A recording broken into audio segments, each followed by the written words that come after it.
pseudoskeptics, to their personal detriment, too often believe science is a shining beacon of truth-seeking, and that it's always right, and it's always on their side. In online disputes with religious people, paranormal, and afterlife proponents, nothing could be further from the truth.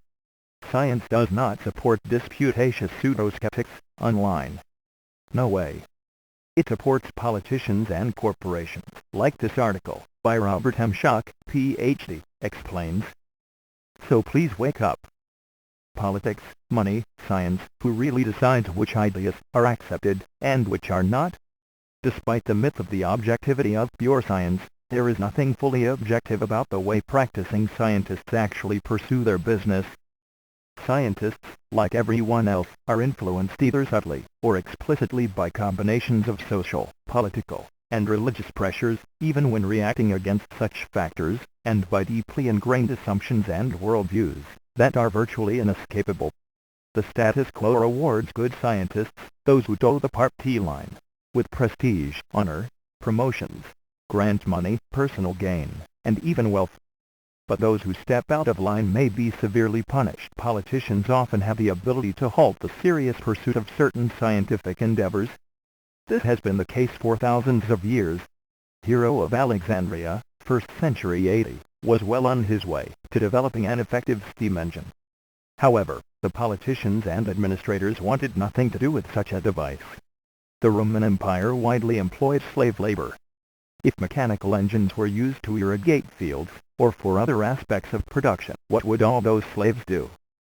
Idleness could lead to rebellion. The first practical steam engine would have to wait another 1600 years. Imagine what the world might be like today if the politicians had not squelched the invention of the steam engine 2,000 years ago. On a different scale, I have seen the corrupting effects of money in Bosnia. I am referring to the so-called Bosnian pyramids located in Visoko. Initially I was excited about the prospect of very ancient pyramids. Claims circulated that they were 10,000 or more years old. Upon visiting the site, I discovered a massive hoax fueled by money, power, influence, and patronage. The major player is Sami Razmanagic, a Bosnian American, who continues to promote several natural hills as human-made ancient pyramids. He has solicited private, corporate, and government backing and funds to continue excavations there. Excavations that only perpetuate the fraud by actually shaping the hills into what appear superficially to be step pyramid structures. Razmanagic brings high-level politicians to the site, touting the great discoveries being made, and organizes conferences about the pyramids. This brings us to a major problem with science today: the dominance of certain ruling paradigms. Those who control the money, jobs, prestige, technical publication outlets, and popular media, whether directly or subtly, have a low tolerance for ideas that may challenge the desired result or accepted status quo. In modern America, if one wants to fit in, one does not question certain sacred cows. Among these are human-induced global warming, Darwinian evolution, gradual ISM, global plate tectonics, Big Bang cosmology, various aspects of materialism, and historical progressionism, the general concept that history is a one-way street going from dumb oldum to modern enlightened technologically sophisticated us. Various other topics are anathema and shunned by any serious scientist who expects to receive grant funding, desires a decent university, government, or corporate position, and entertains publishing in the most prestigious scientific journals, which in turn are taken by the popular media as dogmatic truth worthy of reporting. Shunned subjects include non-traditional medicine, crop circles, UFOs, intelligent design, alternative archaeology, including the concept that some ancient peoples were much more sophisticated than traditionally believed, and paranormal, parapsychological studies. Parapsychology is an interesting case.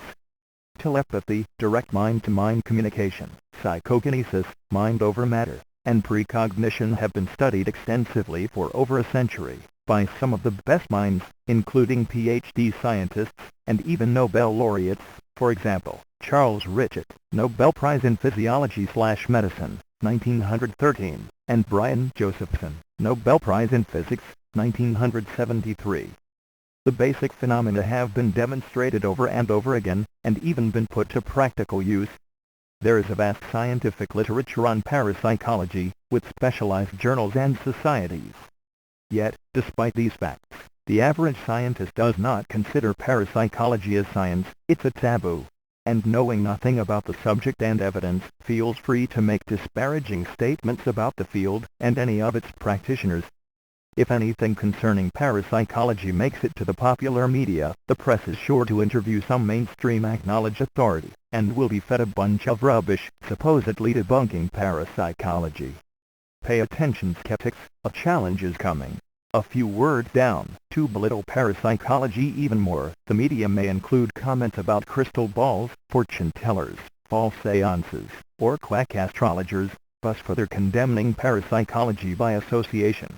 Given its low status, parapsychology has never been the recipient of adequate funding. In the early 1990s it was estimated that the total expenditures devoted to parapsychological studies worldwide since 1882, a year when the Society for Psychical Research was established, beginning systematic scientific studies of the paranormal, were at most equal to 2 months of psychology funding in the United States. In the last 20 years the situation has only become more dire, as the Princeton Engineering Anomalies Research laboratory has shut down, and the United States government and military are no longer, at least not publicly, funding parapsychological research or applications.